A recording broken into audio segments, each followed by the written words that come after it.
Olá, bom dia. Você já ouviu falar em estimulação cognitiva? E quando ele é aplicado para idosos, quais os resultados que são obtidos nesse trabalho? É sobre isso que nós vamos conversar no programa de hoje e quem vai falar sobre isso é a professora Francisca Silveira. Bom dia, professora. Bom dia, querida. Seja muito bem-vinda ao nosso programa. Obrigada, eu agradeço essa oportunidade de falar então sobre estimulação cognitiva em idosos. Vamos falar primeiro sobre o que é estimulação cognitiva. A gente ouve falar muito nessa palavra, bem bonita, mas assim, nem todo mundo sabe exatamente o que ela significa, né? Tá, ok. Então eu vou começar com cognição. A cognição, na verdade, é um processo por onde a pessoa consegue desenvolver o aprendizado e desenvolver também formas de lidar com o meio, né, com as demandas que o ser humano tem que enfrentar e se adaptar a esse meio. Então, isso é cognição. A estimulação cognitiva é estimular justamente essas áreas do cérebro que são responsáveis pelas funções mais importantes dos nossos comandos. A exemplo da nossa atenção, da percepção, dos processos cognitivos de forma geral. Né? São as coisas que a gente precisa para se movimentar no dia a dia. Eu digo se movimentar, não só andar, eu digo se movimentar mesmo no meio, geral, né? De forma geral, realizar as coisas, né? Da vida diária, de uma forma geral, né? Isso quando aplicado a idosos, porque a gente pensa assim, à medida que a gente vai envelhecendo, essas ligações de sinapses, essas coisas assim estranhas que a gente ouve, mas que faz parte de todo mundo, elas vão ficando mais lentas, mais difíceis, mais devagar. Aí, à medida que você faz essa estimulação, que resultados você obtém? Na verdade, existe uma perda, né, dessa plasticidade ao longo da vida. As pessoas vão entrando em um processo demencial, né, com a idade avançada, e ele vai ficando mais lento e com mais dificuldade de realizar uma série de comandos que são normais para uma pessoa de uma idade mais jovem. Então, o que a gente faz para melhorar essa condição? A gente trabalha com treinos cognitivos. E os treinos cognitivos, eles são trabalhados repeticiamente, né? E através de uma programação. Quando eu falo em programação, eu falo de um detalhamento de atividades diárias ou em determinadas sequências de tempo, para que o idoso consiga um resgate dessas perdas cognitivas ou então estabilize esse quadro. São coisas que ele já sabia fazer, que ele fazia com facilidade e que ao longo do tempo ele vai perdendo essa habilidade. Ele vai perdendo essas habilidades, exatamente. Ah, entendi. Com a idade, com todo esse processo de reclusão que ele vai voltando para dentro de si, né? Isso então, é natural, quando a gente é mais jovem, a gente olha para frente, a gente, né, tem mais contato social, interacional, e o idoso a vida é mais agitada. Ele começa a se voltar para si. Dentro, então ele olha para dentro de si porque ele já sente mais dores, né, todos os órgãos dele já vão perdendo lentamente as suas funções, então ele olha muito para dentro de si e aí ele vai realmente tendo mais dificuldade com nesse o tempo. Contato com o exterior, com o exterior, né? com o social, de uma forma geral. Mas quer dizer, fácil, não sei se mas assim, é possível fazer esse resgate? A partir de quando se deve iniciar um processo desse para que a gente não perca, eu digo a gente porque todo mundo vai passar por isso, né? A não ser que morra antes, né? Mas que a gente volte a ter, não digo essa mesma facilidade, mas pelo menos boa parte da habilidade que a gente tinha. Nós, eu já estou idosa, né? Mas eu falo para os mais jovens, para os mais jovens que eu acho que chegou à idade adulta, começa já um declínio, né, de alguma forma. Então, é como se você subisse, de repente você faz uma curva. Começa a descer, né? Antes de você fazer essa curva, então é muito importante os treinos cognitivos. E quando eu falo nos treinos cognitivos, eu falo de várias atividades, como leitura, né, como um bom sono, como estimular a mente com jogos eletrônicos de alguma forma, ou com jogos de habilidades de atenção, de percepção. Palavras cruzadas pode ser encaixado nessa Palavras situação? cruzadas, damas, dominós, xadrez, tudo isso é importante, são jogos comuns e que ajudam de alguma forma, entendeu? Entendi. Sudoku, que é aquele jogo que a gente... Então, tem Esse é mais vários complicado. jogos, tem vários jogos que podem facilitar isso. Outra coisa é a interação social, que deve existir, né? Então, o fato de você ter amigos, se relacionar, trocar ideias, né? Ouvir notícias, saber o que está acontecendo, isso é muito importante. Então, o isolamento por si, ele já começa a facilitar esse aspecto de perda interacional. E essa falta de comunicação, ela acaba por ocasionar declínios cognitivos, por falta de interação social, por falta de comunicação, né? Só pegando um gancho, voltando um pouquinho no que a senhora falou, a gente sobe, por exemplo, na vitalidade, em tudo, e depois começa a fazer a curva de volta, né?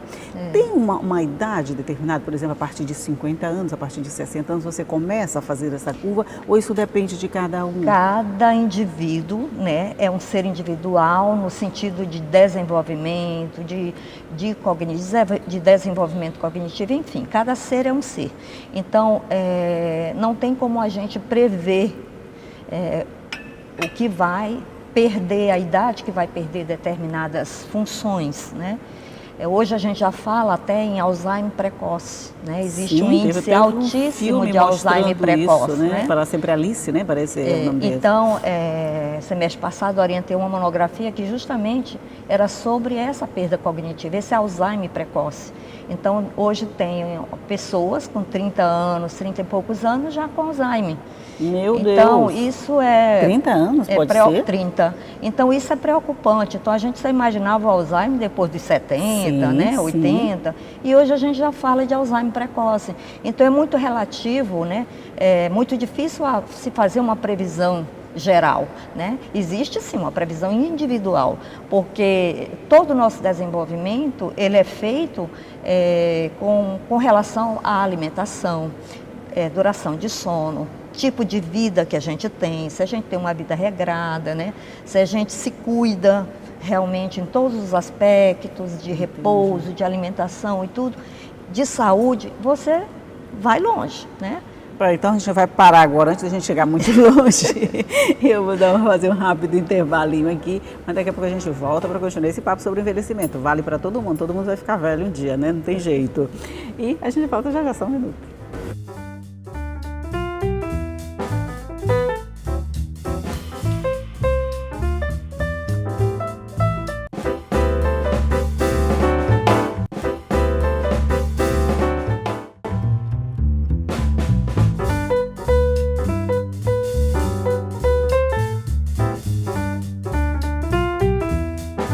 Estamos de volta aqui para mais um bloco de conversa sobre envelhecimento, e essa coisa de Alzheimer precoce me deixou assim meio preocupada. Não estou com nenhum sintoma ainda não, mas assim, é possível que uma pessoa de 30, 35 anos, como a senhora falou, ele comece a desenvolver um processo desse, e isso é frequente? Isso, quer dizer, frequente não, isso é comum?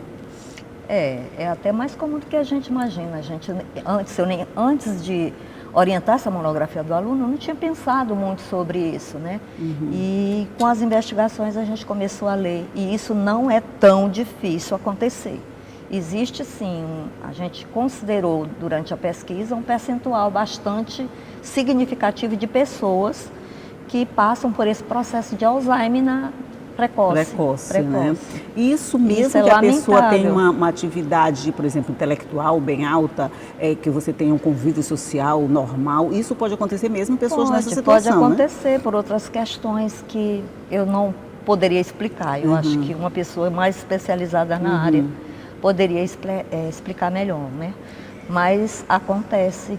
Sim, não é tão difícil acontecer, e há um percentual já bastante significativo nessa área. Eu acho que tem uma relação muito grande com o tipo de vida que a gente tem hoje. Hoje a nossa vida ela é muito elétrica, né? Hoje nós temos N funções durante o dia para fazer, é uma correria constante. É uma correria o tempo todo, é verdade. E nós temos 3 turnos de trabalho. Muitas vezes a gente não tem tempo para relaxar, para se cuidar de fato, né?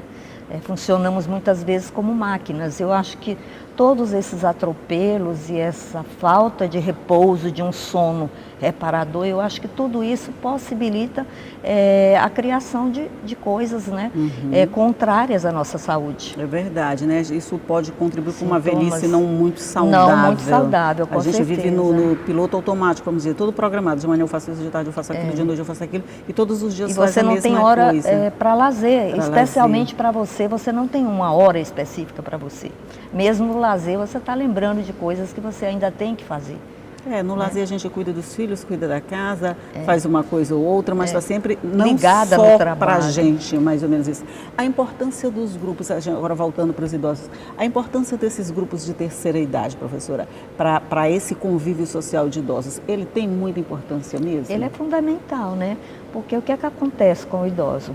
O projeto que eu tenho é no Asilo de Medicidade. Vocês conhecem o Asilo de Medicidade? Sim. É um asilo muito bacana, onde eles são extremamente bem tratados, é tudo muito organizado, tem uma equipe de profissionais impecáveis e que fazem tudo com muito amor, né? Ele é mantido pela maçonaria renascença maranhense e tudo lá é feito com muito carinho, muito amor, né? Com muita dedicação. Então lá eu comecei como voluntária 15 anos atrás. Fazer acolhimento e emprestava meu ouvido para a escuta dos idosos. Né? Que para eles é muito importante, é excelente, né? Emprestar, chegar, eu sempre falo isso, sempre divulgo isso. Gente, empreste seu ouvido para o idoso, né? Para ele conversar, para interagir. A gente não tem paciência para escutar o idoso. E eles precisam muito, porque eles, quando eles vão para o asilo, eles cortam o vínculo afetivo familiar. Então eles se sentem isolados, né? E inseguros, de uma vez que eles não têm aquele afeto, o afeto de amigo, na comunidade que ele viveu, o afeto da família. Em 2016, então, eu resolvi fazer um laboratório de estimulação cognitiva no asilo, neste asilo. E eu fui muito bem apoiada pelos os maçons que são os responsáveis, né, pelo asilo. Então, a gente criou um espaço, que é um laboratório, onde a gente trabalha com treino cognitivo. E nesses treinos cognitivos a gente trabalha com uma série de jogos multifacetados. E antes disso a gente faz uma avaliação neuropsicológica sobre o estado de cada um. Quais as necessidades neurológicas de cada um. Que tipos de estimulação cognitiva cada um precisa, tá? Né? E a partir desse diagnóstico que a gente monta aí, nós montamos uma programação. E nessa programação a gente trabalha com vários jogos multifacetados que é direcionado para esse tipo de público. Além disso, a gente trabalha com a musicalização, com um educador físico, com a fisioterapia, que é uma equipe multidisciplinar que ajuda, porque o movimento físico ele é importante também, né, nessa estimulação que a gente faz, há uma resposta mais rápida. E eles têm conseguido, eles interagem mais, muitos saem da cadeira de roda, porque a cadeira de roda para eles é como se fosse um local de se largar, né? Então quando o idoso... Não preciso mais fazer nada, a cadeira me leva. Não, ele me leva para onde eu for, porque eu estou numa tristeza tão grande, eu estou no isolamento, eu estou com sinais de depressão, então eu não tenho que fazer nenhum esforço, eu vou me largar. Então muitos se largavam na cadeira. Então, com o movimento, esse movimento do Laboratório de Estimulação Cognitiva, que é o LECI, e essa equipe que trabalha com muito amor mesmo, que é o educador físico, a fisioterapeuta, a enfermeira que vê a situação dele, vê a medicação dele, precisa, e os dias que ele está disponível ou não para fazer as atividades. E a de uma avaliação, vamos dizer assim, individual, para ver o que ele precisa naquele dia. Por exemplo, no dia que ele está mais lento, a enfermeira vai e diz, olha, hoje ele está mais lento, porque ele está sob efeito de medicação. Então ele vai dar respostas mais lentas. Então a gente já aplica outro tipo de trabalho. Então a gente vai trabalhando conforme os diagnósticos desses profissionais. E o fato é que hoje muitos saíram da cadeira de roda, um percentual bastante significativo, e isso é uma resposta maravilhosa. Pois é, que eu queria saber, essa resposta que vocês precisam, tipo até sair da cadeira de roda, que eu digo que já é um momento bem significativo, ela leva tempo para acontecer, mesmo quando tem um trabalho intenso desse jeito? Ela levou exatamente 1 ano para acontecer muita coisa. porque demora um pouco. Demora, em um semestre a gente viu várias mudanças. Por exemplo, eles não interagiam entre si, eles não conversavam, cada um isolado no seu mundo individual, né, de tristeza. Quer dizer, mesmo estando do lado um do outro, ninguém nem conversavam com o não outro. conversavam. Então eles começaram a interagir, a trocar ideia, porque tem também atividades de grupo, grupais, onde eles se relacionam, onde eles têm que se tocar, que trocar objetos, negociar, conversar. Então eles começaram a interagir em um semestre, porque existem as férias. A gente para nas férias. Então a gente trabalha 4 meses, aí de novo 4 meses, aí para. Certo. Então, em 4 meses a gente começou a obter algumas respostas. De 4 em 4 meses eles foram mudando. E com um ano, quem chegou lá no asilo, que não andava, chegou de cadeira de roda, hoje anda. Que bom. Dá para formar um grupo, porque vamos dizer, lá eram pessoas isoladas, elas não formavam grupos. Agora, essas pessoas que já estão lá, elas conseguem formar um grupo? Vocês elas interagem entre si, fazendo com que aquela coisa flua normalmente? Normalmente, é muito lindo. Quando é musicalização, elas dançam. Eles dançam, um tira o outro para dançar. Eles amam isso, né? Então, para você ver que esse trabalho ele é tão fantástico, que a gente já tem 21 TCC, que é trabalho de conclusão de curso, feito com esse projeto, né? E a gente tem 3 monografias.